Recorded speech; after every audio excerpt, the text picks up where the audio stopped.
আপনারা তো অনেক রকমের মাংসের তরকারি খেয়েছেন, এরকম ধরনের মাংসের তরকারি কি কোনোদিন খেয়ে দেখেছেন? যদি না খেয়ে থাকেন তাহলে অবশ্যই ভিডিওটা পুরোটা দেখুন। তাহলে প্রথমে আমি এই মশলাগুলোকে আমি কড়ার মধ্যে সব ঢেলে দিলাম।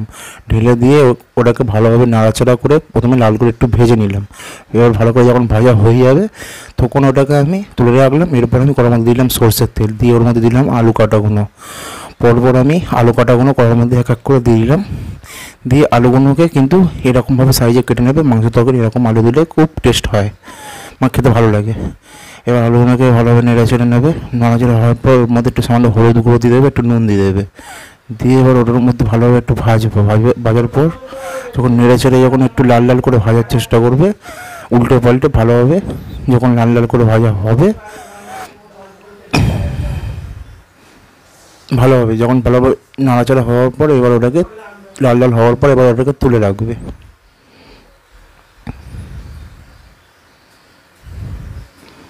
এরপর ওই তেলের মধ্যে দিয়ে দেবে তেজপাতা, গোটা জিরে, দিয়ে ওটাকে একটুখানি প্রথমে একটু ভেজে নেবে। এবার ভেজে নেওয়ার পর ওর মধ্যে দিয়ে দেবে পেঁয়াজ কুচো দেওয়ার পর পেঁয়াজটাকে একটু লাল করে ভালোভাবে ভাজবে। একটু এতে পেঁয়াজটা প্রথমে একটু ভালোভাবে ভেজে নিলে, পেঁয়াজটা যখন একটু ভালোভাবে ভাজা হয়ে যাবে ওর মধ্যে দিয়ে দেবে কয়েকটা কাঁচা লঙ্কা, একটু চিড়ে দিয়ে দেবে। কাঁচা লঙ্কা দিয়ে ওটাকে আর একটু ভাজে নেবে। ভাজার পর আবার মাংস কাটাগুলোকে ওর মধ্যে সব দিয়ে দেবে পরপর করার মধ্যে। আমি এখানে 1 কেজি মাংসর রেসিপি বানাচ্ছি, আপনারা কতটা করবেন সেই পরিমাণে মশলা দেবেন। এবার ওর মধ্যে দিলাম হলুদ গুঁড়ো, জিরের গুঁড়ো, এবার একটু গোলমরিচের গুঁড়ো, এবার একটু কাশ্মীরি লঙ্কার কালার আসার জন্য ওর মধ্যে দিলাম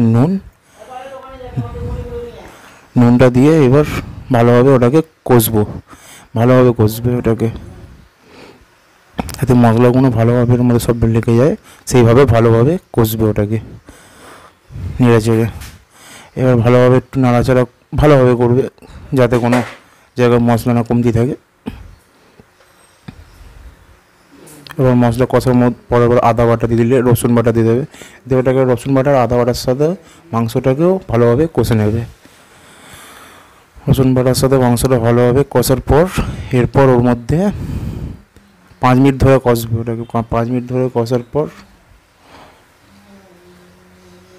ওটাকে ঢাকনা আটকা দেবে। ঢাকনা আটকে একটু যখন জল ছেড়ে যাবে হালকা হালকা, তখন ওটাকে একটু ঢাকনাটা ঢাকনাটা খুলে ভালোভাবে একটু আবার কষবে ওটাকে। যত কষবে তত ভালো টেস্ট হয় মাংসটা।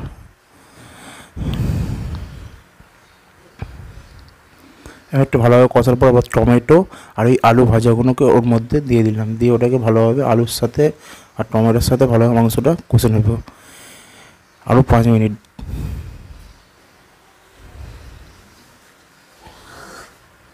এবার একটু সেদ্ধ করার জন্য আমি ঢাকনা আটকালাম। এবার 5 মিনিট পর আমি ঢাকনাটা খুলে যখন দেখলাম অনেকটা জল ছেড়ে এসছে, তখন ওটাকে ভালোভাবে আরও নাড়াচাড়া করলাম। যারা আমার চ্যানেলে নতুন তারা অবশ্যই ভিডিওটা দেখে একটা লাইক করে প্লিজ চ্যানেলটাকে সাবস্ক্রাইব করবেন, তাহলে আমার আরও ভিডিও বানাতে ইচ্ছা করবে ভালোভাবে। এরপর আমি গুঁড়ো মশলাগুলোকে আমি এর মধ্যে দিয়ে দিলাম, যেই মশলাগুলো ভেজে রেখেছিলাম। এরপর ওই মশলাটা দেওয়ার পর ওই মাংসটার সাথে মশলাটা ভালোভাবে কষবো। এবার দেখো কি সুন্দর কালারটা, কি সুন্দর চেঞ্জ হয়ে যাবে মাংসর সাথে। এবার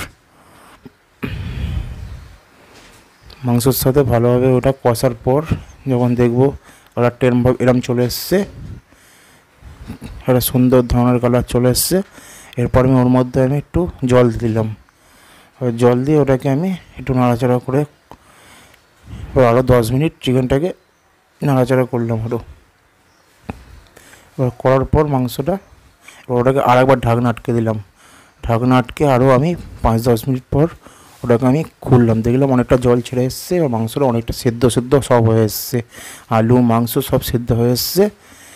এরপর আমি ওর মধ্যে ধনেপাতাটা ছড়িয়ে দিলাম আর ওর মধ্যে দিয়ে দিলাম ঘি একটু ছড়িয়ে, যাতে মাংসটা সুন্দর টেস্ট হয়। এবার ভালোভাবে ঘি আর ধনেপাতার সাথে মাংসটাকে ভালো করে একটু নাড়াচাড়া করলাম।